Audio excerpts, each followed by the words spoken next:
நான் எப்பவும் போல இவங்களுக்கு சாப்பாடு வைக்க வந்தேன். அவங்க அம்மா அப்பா அங்க இல்ல. ஒரு சார் ஒருத்தவங்க வந்தாங்க. வந்து "எங்கேருந்து வந்து சாப்பாடு வைக்கிறீங்க?" அப்படி கேட்டாங்க. நான் சொன்னேன், "சார் வீட்ல இருந்து தான் வைக்கிறேன்."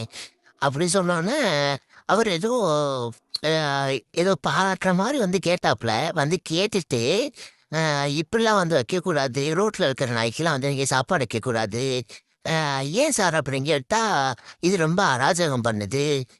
இவிங்க வந்து ரொம்ப அராஜகம் பண்றாங்களாம். அதனால வந்து யாரும் இவிங்களுக்கு வந்து சாப்பாடு வைக்கக்கூடாதாம். அவரும் வைக்க மாட்டாராம், மத்தவங்களும் வைக்கக்கூடாதாம். ஆனா அவரு பக்கத்துலயே ஒரு நாய வந்து அம் அ அவங்க இது போட்டு அவங்க வந்து வாக்கிங் கூட்டு போயிட்டுருக்காங்க. அப்ப அவங்க வீட்ல உள்ளதெல்லாம் நாயி. இப்ப மத்ததெல்லாம் என்னது? அவங்க வீட்ல உள்ள நாய்க்கு மட்டும் சாப்பாடு கிடைச்சா போதும். மத்த நாய்க்கெல்லாம் யாரும் சாப்பாடு குடுக்கக்கூடாது. அவங்க நல்லா இருந்தா போதும். அவங்க வீட்ல உள்ளவங்க நல்லா இருந்தா போதும். மத்தவங்க எப்படி போனாலும் அவங்களுக்கு பிரச்சனை இல்ல. ஏன் அவங்க வீட்ல உள்ள நாய் குலைக்காதா? அவங்க வீட்ல உள்ள நாய் வந்து சேட்டை பண்ணாதா? எல்லாமே ஒண்ணு தானே. காசு குடுத்து வாங்குறது தான் நாயி. அப்ப தெருவுல கிடக்கிறதெல்லாம் என்னன்னு சொல்லுவாங்க?